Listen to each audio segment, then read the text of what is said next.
Evening. New Stav-Tech video, but unfortunately the weather is absolutely terrible.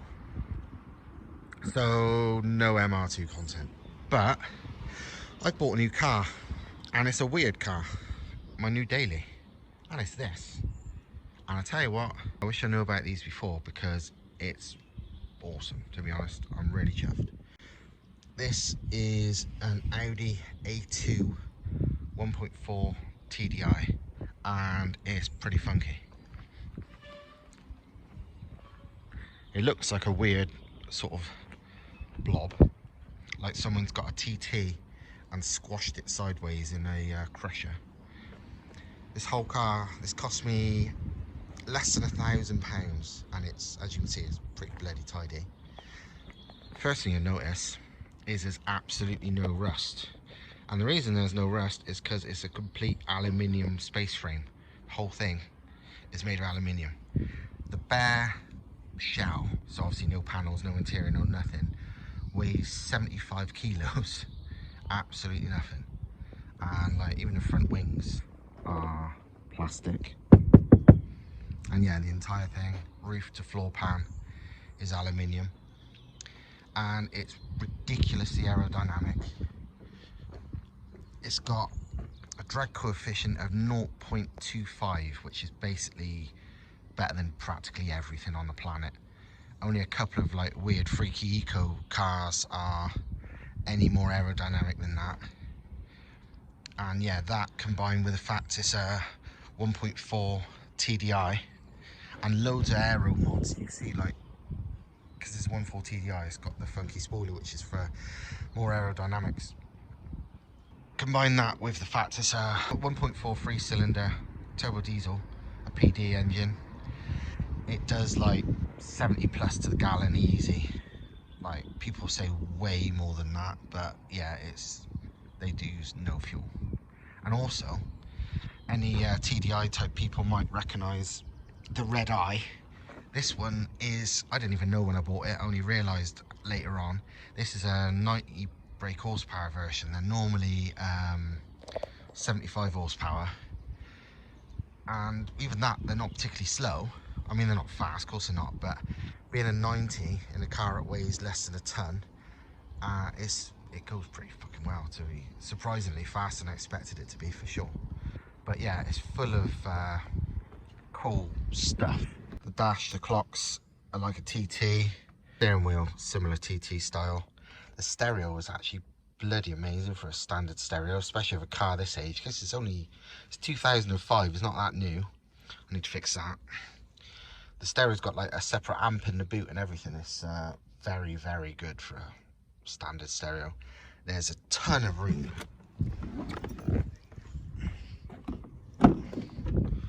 Like a lot of room. They were designed to, like, I think the Audi sort of design philosophy for these was it had to be small but not cheap, hence why it's got everything. And it had to be able to carry 4 adults comfortably from like Berlin to Milan on 1 tank of fuel. And yeah, so that's why they built this crazy weird concept car type thing and put it in production as well. I don't think they were made for profit, they were made to kind of prove a point, show what Audi could build. Audi space frame.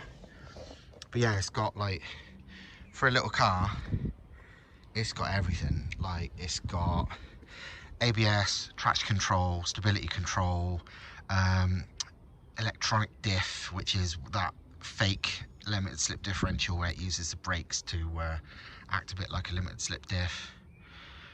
Really good aircon, really good stereo, just really nice place to be. It's got, the seats go down and then they fold forward, and then it's like a bloody van in the back.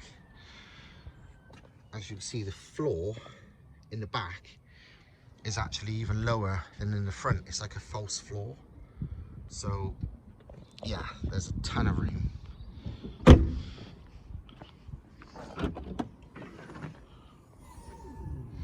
Even the back, it's like a bloody cavern. It's the battery, the amp, and all the other stuff. It's like a custom floor pan so everything is different.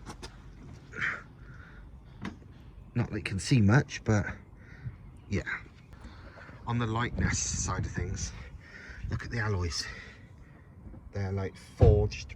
I don't know if they're magnesium or just aluminium, but they're forged. And look how like thin the spokes can be. Normally your alloy would snap in half if they were that thin. So yeah, the wheels weigh absolutely nothing. I mean, they're only skinny. I think they're 5.5s. But yeah, that is the most ridiculous skinny spokes you ever like to see. So yeah, this weird little car's got all sorts of funny little things. Bonnet vent, which is cool as fuck. Single wiper, which is just cool, but no reason. I only noticed that on the way home. It started raining, I put the wipers on, it's like, oh, it's one big wiper, that's interesting. But I'll show something else funny. Something that I remember from when these were reviewed brand new. And I thought, that's a bit shit. Because bear in mind, this is like, I think these came out in like 2001. This is 2004. And I remember there'd be reviews like Top Gear type shit, and they're like, oh, they're made so you can't even like service it yourself. You have to take it to the dealer. You know that usual scare story as they always have about new cars. They had it about new Nissan GTRs when they, when they come out. They was like, oh, you can't do anything to them. You can't even change the tyres yourself because it brings up fault codes. You can't tune them. You can't do this, can't do that. And it's all bollocks. And it was all unlocked and tuned like everything else in 5 minutes. They had it about these. They were like, oh, you can't even open the bonnet on them. There, you have to go to the dealer for anything and all this stuff. It's like, well, no, I didn't even know how it all worked, but let me show you. So, you pull the thingy, like the bonnet release, and this opens. And I know about this because I remember seeing this on like the reviews when they were new. So, you got your dipstick to check your oil. That's your oil filler cap to top it up.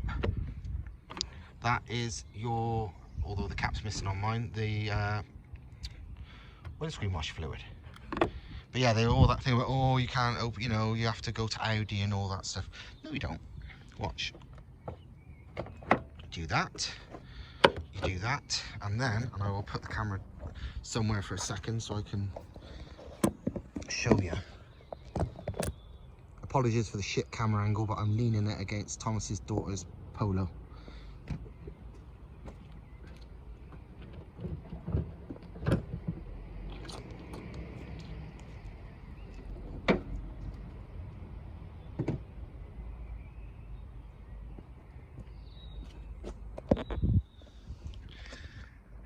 You just take the whole bonnet off, and because it's aluminium, it weighs absolutely fucking nothing. So yeah, happy days. Just the same 1.4 3-cylinder turbo diesel, the PD. It's basically a 1.9 TDI PD with a cylinder missing, like literally exactly that. It's laid out the same. It's all it is that. So being a PD, it's not only indestructible, but it's a piece of piss to work on. I bought it off a collector. I really wish I'd have filmed being at his place, but I felt rude, so I didn't even ask him. But he basically owned loads of weird cars. He just sold a 3-door Cozzy and an Escort Cozzy he owned. He had a Pajero Evo, a Calibra Turbo SE, as in, so that's like the rare late SE special edition with the different wheels, the BBS wheels and the leather interior and all that. He had lots of weird and wonderful, badass, rare cars. And this was done like 600 odd miles in the last year, and it was sawn. This wasn't his daily, so I presume this was just another one of those weird cars he liked the look of because it was unusual and bought it. So yeah, would have made a good video showing you them, but I didn't want to. I felt a bit rude. I literally just rocked up to buy a car. It cost me less than £1,000. I weren't really gonna ask him to let me make a YouTube video. So yeah. But anyway, I thought I'd make this little video just because, to be honest, and I think these were only sold in Europe anyway, so anyone out of Europe probably wouldn't have seen one of these weird cars. And also, even in this country, I mean, I've been here all my life. I remember these when they were being reviewed brand new, and I've never paid any attention to them before. So, because they're relatively rare, and they're just, I don't know, I just never really noticed them. But Now I realise how bloody good they are. I wish I'd have noticed sooner, because yeah, see the funny roof, I think that's an aerodynamic thing as well, like it's a flow straightener.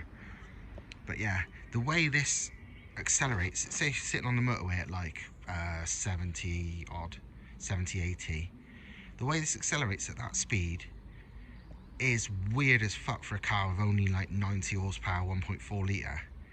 And I reckon that must be the aerodynamics, because it's got like I said, it's got a very, very small frontal area, like one of the lowest of any production car, and a very, very low, one of the lowest of any production car drag coefficient.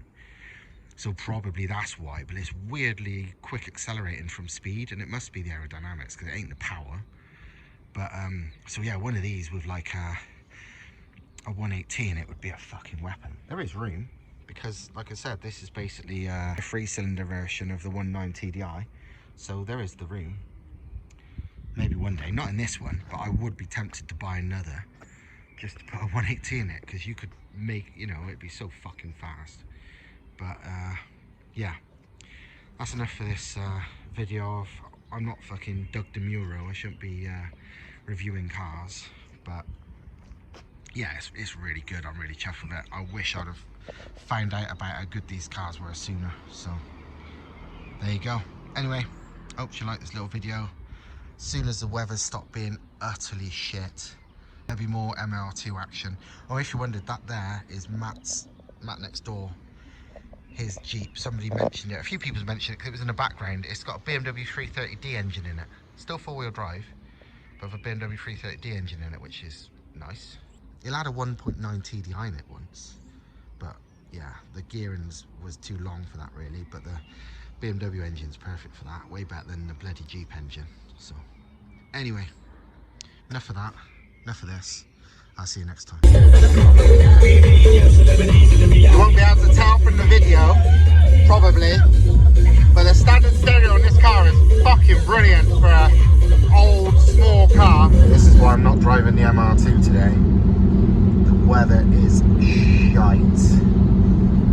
Like, it looks way worse in real life than it does through the phone. The camera on the phone makes it look far brighter than it is. It is dull as hell outside. Like, the visibility is terrible because of just the rain. It's, yeah, not MR2 driving today.